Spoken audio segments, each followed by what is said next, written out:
Hello there, my dear friends. It's great to be with you again. I want to discuss the idea that is referred to as wudu. Wudu. In Malay or Indonesian, we call it abdas. In ablution, whatever you want to call the word. And I want to just discuss this concept because it's actually quite the central feature of daily Muslim life. I mean, if you're a Muslim and you try to follow strictly the rules and regulations as stipulated by the jurisprudence, by the sacred law as developed by those scholars who've developed the sacred law, the Shafi'i, Hanafi, Maliki, Hanbali scholars, Jafari, whatever. Then it's a very, very important part of your life, this thing called wudu. What is wudu? The wudu that Muslims are daily familiar with in their daily lives amounts to a ritual washing, right? And it consists of washing faces, and normally in this order: faces, and then arms up to here, hands, and then to wipe some part of the head, according to the Shafi, and then also to the feet, washing or rubbing the feet. And I want to just discuss that. I want to clarify that whole thing, because it's very central. I wrote a fiqh book when I was younger. I actually translated a very old ancient reference, and I translated it into English, and I published it. And when we had a madrasa for the children in our family and friend circle, they used it as a reference. So I know I taught these things, and I actually. And I think it was Fiqh Abu Shuja, I think that is the author of the book. And so I clearly, and I taught it, and I know what the wudu is, and what are the essential parts, the compulsory actions, and what are the voluntary actions, and what are the sunnahs, the fard and the sunnahs, right? So let's just discuss that, because if we've moved the focus purely to the Qur'an, if we, and as I've done in my work and my studies, I have shifted the focus to the Qur'an. Instead of staying within the fiqh books, I've decided for the last 10 years to move my focus and to try to concentrate on the exact meaning of every verse in the Qur'an. Not for 10 years, I think it's about 3 or 4 years that I'm really busy with the actual translation of every word. It's an intensive process. It's a process that you have to go into every verse. You have to look at the meaning of every verse. You have to look at every word in every sentence. You have to look at the context of the verses. But I give the time, because I was blessed by the good Lord Almighty Allah, God Almighty, with the time, with the ability, and with the resources to do it. Now let's quickly look at how the fiqh scholars, right? The fiqh scholars, ancient, and these scholars operated in an ancient time, in a very distant past. I mean, they wrote their fiqh books back, I think, 1200 years ago. And their students added, but the core references were written 1200 years ago. If you look at the Muwatta of Imam Malik, it's 150 years after the Prophet, 200 years. If you look at Imam Shafi'i's work, another 200 years after, 300. Hanafi work, about 150 years after the Prophet. If you look at Jafari, also about 100 years, 120, 30 years off. So it's very, very long ago that they've developed the fiqh, and they had the Qur'an in front of them, and they didn't have so many hadiths, but they had some hadiths. And so what they did with this concept of wudu, they analyzed it to the most absurd level of detail. They analyzed what is 2 verses in the sacred Mus'haf, in the sacred text. They've analyzed it to the point of insanity. Now the verses are very, very clear. I mean, if there's one thing that requires no hadith, if somebody tells me you need hadith for salah, and the salah he envisages a salah that is a detailed ritual, I'll say, yeah, where's the hadith? But for wudu, for this washing, it's absolutely as crystal clear as you can imagine it to be. So we're going to look at this verse, but I want to first tell you how it's being elaborated upon, expanded, piled on top of it. It's almost like when God says slaughter a cow, you don't just slaughter a cow. You want to know which color, how big, how old, how male, female. You want to analyze that cow to hell and gone. And that's exactly what happened to the wudu. Instead of slaughter the cow, do this job, the point of it is cleanliness or hygiene, now go and do it. Nope. Now they first debated, must I do each wash one time? Now, how many of you go and count if they do something? When you do toilet duties and you wash yourself at the toilet, do you wash yourself 3 times, 5 times, 7? You just wash yourself till you clean. You clean yourself. The same with, no, they had to now invent the concept of once, twice, 3 times, right? So you must do 3 times. 1, 2, 3. Now they bring in the concept of, must we wash the whole face? Must we do the crevices, like in the nose? Must we do the crevices in the ears? Must we do the mouth? So the crevices is now an issue. The beard, what do we do with the beard? And that is how these people, obviously and a lot of the fiqh that we have now is not written by Imam Abu Hanifa himself. The work of his class and his students and their students, and so it emerges over a period of over 100 years or something. And they sit in class and they have these unnecessary questions of, listen, do I wash inside my nose? Do I wash inside my ears? Do I brush my, and they start descending into analysis paralysis.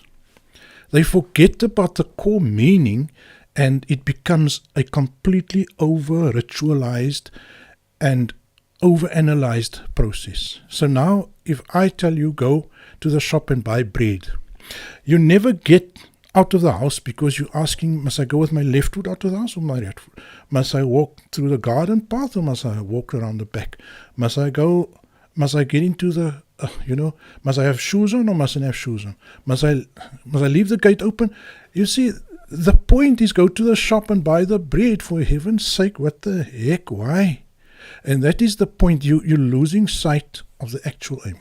So this whole thing of over and analyzing. And of course, the sultans loved it. The sultans loves it. Even today, they love it. The powerful elite, rich people, wherever they are in the West, the powerful elite that's running America and running, the Anglo-Saxon world, they love it when you debate what is a woman.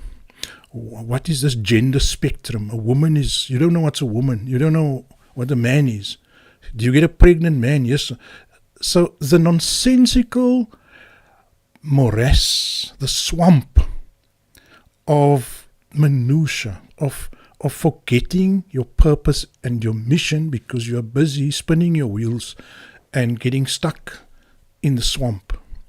And that's exactly what happened with this concept that people refer to as wudu. There is no concept of wudu as a standalone ritual. And I'm breaking the news to many of you now. There is no ritual. The word wudu does not appear in the sacred text. The word washing appears. The word ghassala appears. Ghassala is not a weird word. It just means to wash. Wash yourself. And what the sacred text is calling for is that you should be a person who washes him or herself. It's a simple command. Wash yourself when you are unclean. And that is the instruction. There's 2 verses here. The one verse is chapter 5, verse 6. A'udhu billahi minash. Let's first do chapter 4, verse 43. Now this chapter comes before the next one, right? This is a more general one. And this one, Ya ayyuhal a'udhu billahi minash shaitanir rajim, bismillahir rahmanir rahim. Ya ayyuhal ladhina amanu la taqrabu as-salah wa antum sukara hatta ta'lamu ma taquluna wa la junuban illa 'abiri as-sabil hatta taghtasilu. There are 2 prerequisites for going to salah. Now, I want to again reiterate the impossibility of salah being a one-dimensional ritual. Salah means to observe, to come together and to be part of a greater process of observance, of a systematic observance. It can be of the rule of Allah, of the rulings of God, of the needs of society. But it is, salah means coming together. Was-salah, it originates from was-salah. So the words salah, musalla, and so on, in ancient Arabic it refers to horses that are tied together, that act in tandem, right? So it is, salah means acting in tandem to serve God. So in other words, a systematic service to God. That is salah. Now, what the verse is saying, Ya ayyuhalladhina amanu idha taqrabu as-salah, when you set off to join the salah. In other words, in the time of the Prophet Muhammad ﷺ, he used to summon the people. He used to convene salah. Salah was sitting in a circle, remembering and reciting and familiarizing themselves with the sacred instructions and directives, with the ayat. In other words, the Prophet would recite it and would enable the community to familiarize with him with it. Or salah could be setting off on a mission to do something else, right? It could be a demonstration, could be a public recital. Salah, these were all salah. They were things that people got together with and partook in. That was salah. Please do not destroy your deen by reducing it to a ritual. أيها الذين آمنوا لا تقربوا الصلاة وأنتم سكارى حتى تعلموا ما تقولون. The first rule that was made in chapter 4 verse 43 was, don't go drunk when you come to these salah events. Do not come drunk to these salah events. When we are busy demonstrating, in other words, reciting the Qur'an in public, when we are teaching ourselves the Qur'an, when we go out into the desert and we scout, for enemy that wants to, those are all forms of convening salah, a systematic and ordering, a coming together. Do not come drunk. That's the first rule. La taqrabu salah wa antum sukara. Sukara means being drunk. Hatta ta'lamu ma taqulun. Until, now sukara is drunk on the one end, and then it also says hatta ta'lamu ma taqulun. Now guess what? Guess what the meaning of that is? Hatta ta'lamu ma taqulun. Guess what that means? It means do not partake, do not attend the salah until you are sober and know what you are saying. And you understand what you are saying. Ta'lamu ma taqulun. You understand, you know what you're saying. You know what you are saying. So you're not coming there and you don't know what you're saying. Now if you go and you stand on a prayer mat and you start reciting Bismillah ar-Rahman ar-Rahim, Inna a'tainaka al-kawthar fassalli rabbika wanhar, Inna shani'aka huwa al-abtar, and you don't know what you're saying, are you not contravening this verse? Doesn't this verse means hatta ta'lamu ma taqulun, that you're supposed to know everything you're saying? Now that's Qur'an.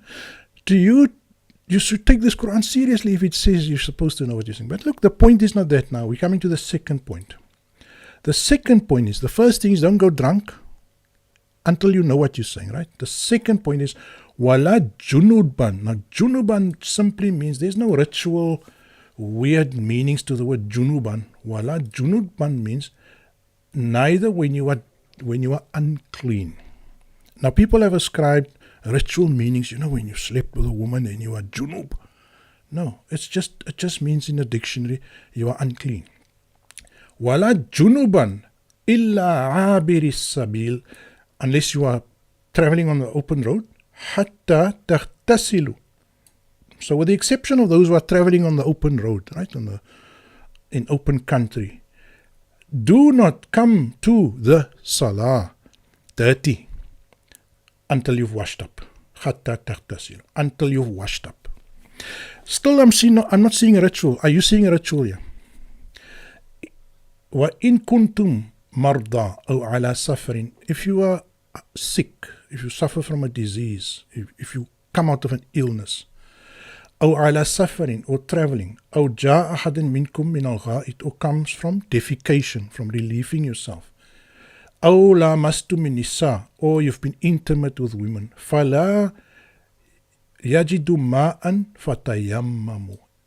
If you do all of those things, travel, you just recovered from an illness, you just went to relieve yourself, defecation, not urination, defecation, very specific.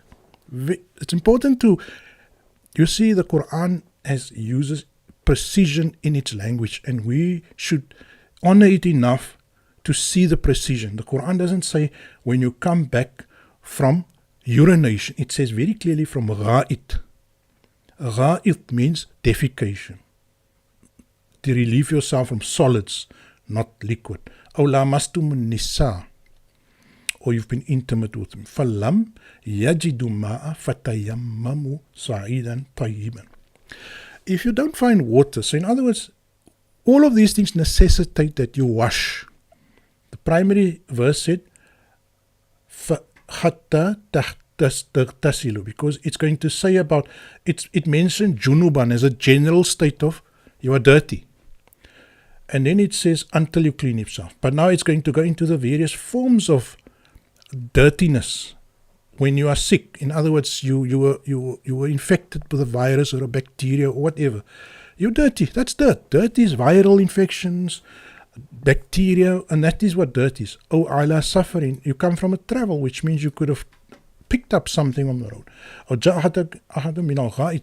You have remnants of dirt on you. In fact, you on your place where you relieve yourself from your bottom, it has, and there's a certain, what is it called? There's a certain bacteria that grows in human excrement. And if you are intimate with women, in that also there is an exchange of fluids and cross-contamination.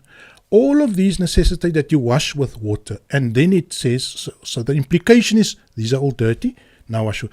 But if you don't find water, فَتَيَمَّمُوا صَعِيدًا طَيِّبًا, then remove the dirt, remove what you see of the dirt, any dirt, sweaty, oiliness, whatever you see. Use pure, fine sand to remove it. Now, I've actually done a little search here.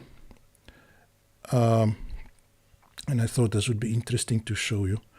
I asked Google, actually this is the AI, what can I use to clean dirt off my body when I have no water or cleaning liquids or materials? And then the answer is, in extreme situation where you have absolutely no water, cleaning liquids, and then it says, dry scrubbing, vigorously rubbing your body with dry hands or a mixture of abrasive like dry sand or fine dry dirt can help physically dislodge dead skin cells, body oils. So there you go. So I just thought, let me just make sure that this is commonly known as a means of cleaning oneself. So again, I come back to the question that what is the meaning of this verse? What is the meaning of this verse? This verse is simply there to say that clean yourself. And then the tayammum, the word tayammum doesn't mean a funny action. Tayammum just means resort to. The word tayammum appears elsewhere in the Qur'an. It appears here in chapter 2, verse 267. Chapter 2, verse 267. And it appears there. I'll show you where it is. وَلَا تَيَمَّمُوا وَلَا تَيَمَّمُوا الْخَبِيثَ مِنْهُمْ. And it's a beautiful verse also, but it says, do not resort, do not opt for giving junk as charity. Don't think you can give junk for charity. Do not opt, do not resort, do not lower yourself to that level. Do not go to that option. That is what tayammamu means. So the meaning here is, if you can't find water, then opt, then resort to very fine, clean soil, sand. Now there's this verse. This is actually the one that most people associate with the wudu. يا أيها الذين آمنوا إذا قمتم إلى الصلاة فاغسلوا وجوهكم. When you rise for salah, wash your faces, وَوْجُوَكُمْ وَأَيْدِيَكُمْ, and your arms, your hands up to the elbows. وَامْسَحُوا بِرُؤُوسِكُمْ, and then fix or rub your head, your part of your بِرُؤُوسِكُمْ. Bi means part of, بِرُؤُوسِكُمْ وَأَرْجُلَكُمْ, and then and your feet, إِلَى الْكَعْبَيْنِ. So the rubbing, the rubbing applies to the head, the top of the head, and the feet. Now, people say, yeah, but it means ghasl. The language doesn't favor that meaning. The language says the groups two things there, and then the mash as two verbs following it. Biru'usikum wa arjulakum. And the Sunnis, in fact, accept that it could refer to the rubbing of the feet, because the Shias purely read that meaning, that it means rubbing the feet, not wiping, not washing, not putting your feet under water. The same as you don't put your head under water, your hair, you don't tip your hair under the tap, your hair and your head. You just rub it, you apply a wet hand to it. The Shia say you also don't tip your foot under the water, you wipe with a damp hand on your foot. But the Arabic reads clearly. So now the Sunni mazhab agrees with the Shia, but then they say no, the wiping refers when it's over socks, when you're doing it over your socks, over thick socks or leather socks. So in other words, the Qur'an is very clear. It says, wash your face, wash your hands and arm, wipe your head, and wipe your feet with the damp, with the remnants of the water that's on your hands. It's a very simple instruction. And it says then, no, I'm going to get now to the wudu, how it is misconstrued and actually overcomplicated and turned into a nightmare, really. Do the feet up to the ankles. In kuntum junabana, there's a repeat of the previous verse that I read. When you are dirty, wash yourself. Cleanse yourself, taharu, and implicitly with water. وَإِن كُنْتُمْ مَرْضَىٰ أَوْ عَلَىٰ سَفَرٍ, repeats again the previous verse. مِنْكُمْ مِنَ الْغَائِطِ, when you come from defecation, it's again repeated. Doesn't say from bowl, from bowl, which is peeing. It is a gha'it. It is from excrement, from solid, releasing solids from your body. وَلَا مَسْتُمِنِسَ, again that is the intimacy with women. فَلَمْ تَجِدُوا مَاءً فَتَيَمَّمُوا صَعِيدًا طَيِّبًا. Then opt. Tayammum means to opt. Then opt for clean, fine sand. فَامْسَحُوا بِوُجُوهِكُمْ. Now it only goes back to the core, to the face and the arms. وَأَيْدِيَكُمْ. Then wipe with it. فَامْسَحُوا means wipe your faces and your arms, or your hands, not the arms now. So it's just basically hands and face now with a dry, clean, fine sand.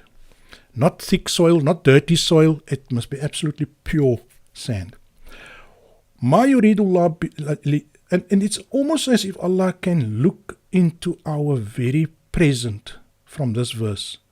And Allah, God does in fact look into the future and sees us making a burden of this thing called wudu, which is basically just washing. It's cleanliness. مَا يُرِيدُ اللَّهُ لِيَجْعَلْ عَلَيْكُم مِّنَ الْحَرَجِ. It is not God's intention to create haraj for you. Haraj means hardship, difficult, to make it tough for you. The purpose, مَا يُرِيدُ اللَّهُ لِيَجْعَلْ عَلَيْكُم مِّنَ الْحَرَجِ. The purpose, the intention of God is not to put a hardship and to put difficulty on you. وَلَكِنْ, but on the other hand, وَلَكِنْ يُرِيدُ لِيُطَهِّرَكُمْ. His purpose, his aim with this whole thing is to keep you clean, to ensure that you are hygienic, that you don't carry around germs, that you don't spread germs, that you don't smell, that you don't give off bad odors. And that is the point of this verse. It is cleanliness. Now, if you come and now you introduce concepts such as breaking wudu. Now, first of all, you invented wudu, because there's no wudu, this is washing. This is about cleaning. This is about cleaning yourself. When you go to toilet, when you are sick, you take a bath, you shower yourself, if you've sweated and you feel very, that's how you wash your whole body. Go to toilet, you wash the parts where the dirt is. When you slept with your woman, you shower, because you know how it goes when you intimate with those of you who are married. You shower, you feel clean after that. It's a process. That's how you get clean. When you go to the toilet, you wash the parts that are affected, your hands and your parts, the body parts that are affected, contaminated. When you're sick, you do the parts that are contaminated. When you come from a journey, you shower, you wash the whole body, you clean, you wash your clothes out also. Your clothes, you're doing the washing. That is the meaning of this verse, is that keep clean, don't spread germs, don't be, and especially when you go to these gatherings, salat, because it refers to salah. It's okay if you do it at home and you go and sleep and you stay, but the moment you answer the call and you're going to go to a gathering, to a salah session, you need to freshen up. This verse is about freshening up before you go to meet people, before you go into the company of people. That's the main point of this verse. Is salat is always about being in the company, being in a mission together with people, in a systematic teaching, learning, or whatever other session. That is salah. It is to do with serving Allah always. That's the common thing, because it is something to do with reminding ourselves, or with commemorating Allah. That is the point of salah. It's a commemoration of God. You go there, you wash yourself if you're dirty. And if you can't find any water, you resort to anything like to this pure, dry, fine sand. People invented things now like, no, you need to gargle your throat, you need to make so with your teeth, you need to wipe your fingers through the beard, and all of these things. But then the other unnecessary feature of the so-called wudu, which is just washing, there's no such a thing as wudu. It's just being clean. The other feature that they bring in is this concept of breaking of wudu, ceremonial breaking of wudu. Do you see any place here where the wudu is broken? What does that even mean? Wudu is broken. And people, the things that so-called break wudu proliferates. For some people, it's touching a woman. For other people, no, you can touch a woman. So the Shafi'is, millions of Shafi'i people, 50, 100 million Shafi'is say, you can't touch a woman, it breaks the wudu. For the Hanafis, no, it's okay, you can touch a woman, it doesn't break your wudu. Now, okay, Allah has two minds. Does God have two minds on the issue of touching women? It's not God that has two minds. It's the people that are messing around with the message, that are overcomplicating the message. La yuridu, he does not want hardship for you. Then they say, no, if a dog touches you, breaks your wudu. Absolute nonsense. That's not even in the fiqh books. That's not anywhere in the fiqh book. That people have just invented themselves. If a dog licks me, it breaks my wudu. The only things that break your wudu is if you are contaminated. Now, if you flatulence, you release air, you pass wind, you break your wudu. Where does that come in? It's absolutely absent in the verse. If you pass wind, how does it help if you wash your hands and your face and your head and your feet? How does that clean? If the point of the verse is cleanliness, because that's what it says. The idea here for you is hygiene. God's point here is for you for hygiene. How are you advancing hygiene if you pass a wind and you wash your arms and your face? What does that help? It becomes illogical at that point. Wudu is not a concept in the Qur'an. Washing is. And washing happens when there is contamination, when you have become unclean. Now they say, if you sleep, you break your wudu also. Where does that come in? The Quran doesn't say when you have slept, you must also wash. I read to you there, it's about touching, it's about being intimate with women, traveling, sickness, doing a number 2. It didn't say anything there about sleeping. It didn't say anything there about passing wind. It didn't say anything there about touching a woman. It said la mastu min nisa means being intimate. Lams means to touch. La mastu means to be intimate. To have sexual relations, right? So none of these things are there. People have added, and as the years go by, they want to be clever, and they add another feature, and then we end up with a whole book of wudu. And then we make Islam a deen of haraj, of hardship, of difficulty. My friend, nothing breaks the wudu except the things that it says there. And wudu is not about washing the hands and the face. Those are the general parts that you should keep clean. Right? You shouldn't. And why is it the hands and the face? Because those are the parts of your body that will touch other people. If you greet people, you shake their hands. You might even touch, make contact with your face and embrace them. So the face and the hands are the places where germs are transmitted. So to be extra careful when you meet people, when you are doing the salah, wash your hands and wash your faces. And by masah the hair, masah can mean several things. Masah means to wipe, to fix, to clean, to wipe off, to dust off. So if you have a hair that is very dusty, it could simply mean dusting it off. The feet also, it could mean dust your feet off, get the dust off there. So that is, you need to picture the verse practically and not create a romantic scenario where the verse is written for some mysterious world where you have to do ritual washings and stuff. That is the way that people who don't want to live in reality, they want to create an escape world. Like, for example, the ancient Zoroastrians, they created a little escape world for themselves. And then they had these ritual events, and they walk and they act in a certain way. So it's ceremony, it's ritual. And all of the ceremony and ritual is detached from their everyday lives. So you are only a Zoroastrian when you are involved at the temple doing rituals. When you are doing your everyday life, no wonder that Muslims make the most perfect wudu. And at the same time, they are the most, sometimes, and I'm not including those who are not like this, sometimes they are the least hygienic. They don't practice hygiene.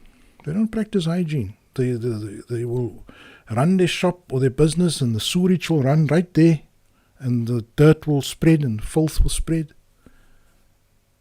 So they don't have a concept of hygiene because they've ritualized the concept of hygiene. They've not made it real. My brothers and sisters, the concept of wudu doesn't exist in the Quran. A ritual washing doesn't exist.